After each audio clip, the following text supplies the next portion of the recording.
भौगोलिक दृष्टि से देश के सबसे बड़े राज्य राजस्थान में जल संसाधन अति सीमित हैं।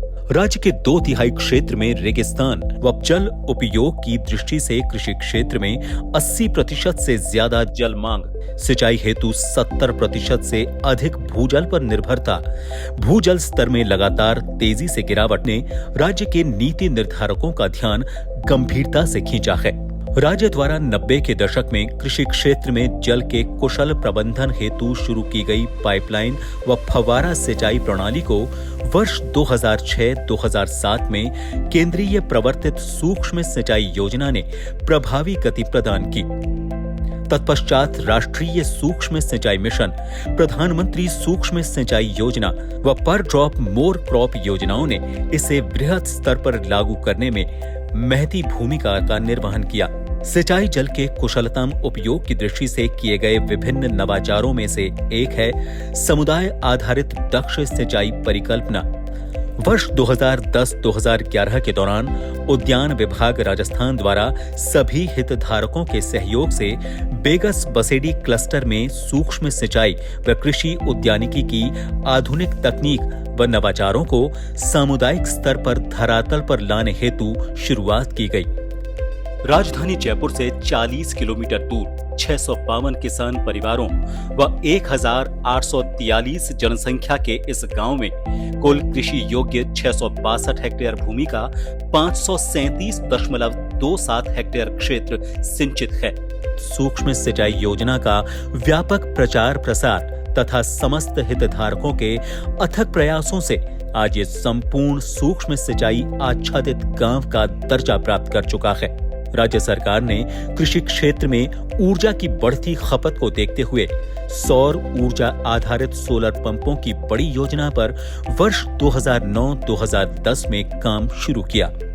इससे न केवल किसानों को रात्रि में सिंचाई करने के दौरान होने वाली परेशानियों से छुटकारा मिला, अपितु संरक्षित खेती के लिए भी एक मार्ग प्रशस्त कर दिया।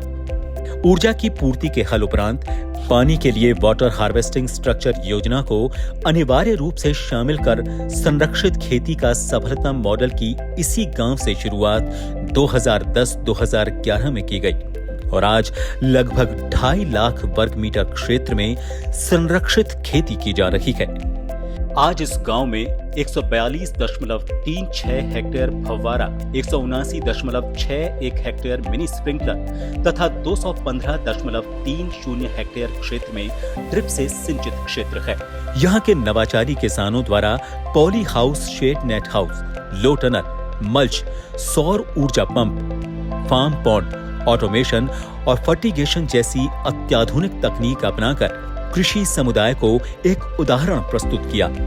कृषकों द्वारा परंपरागत खेती में ली जाने वाली गेहूं, जौ, मूंगफली, बाजरा जैसी फसलों के बजाय अब नकदी फसलें जैसे सब्जियां, खीरा, फूल, फलों की खेती कर रहे हैं।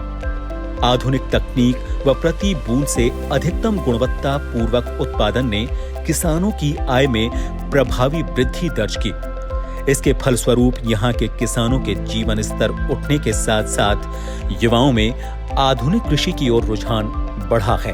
विभाग के अथक प्रयासों व कृषकों की सक्रिय भागीदारी से ग्राम बसेड़ी देश ही नहीं, विदेश में भी एक अलग पहचान बनाने की ओर अग्रसर है। आइए सुनते हैं ऐसे ही कुछ नवाचारी कृषकों के अनुभव।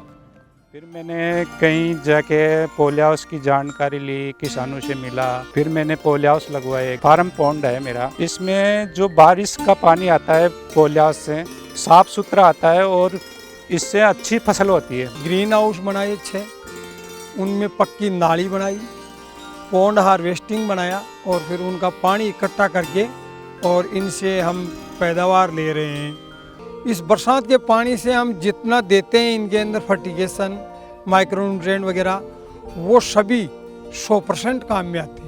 प्रोडक्शन का अगर हम देखें ना तो ये 10 से 12 गुना ज़्यादा इसके अंदर हमारे प्रोडक्शन है, जिससे हमारा मुनाफा भी 10 से 12 गुना ज़्यादा बढ़ गया है और हमारे को मेहनत भी इसके अंदर कम लगती है, पानी भी कम लगता है। और जो ग्रीन हाउस के ऊपर हमारे बारिश का पानी होता है उसको हम स्टोर करके उसी से हम आज खेती कर रहे हैं।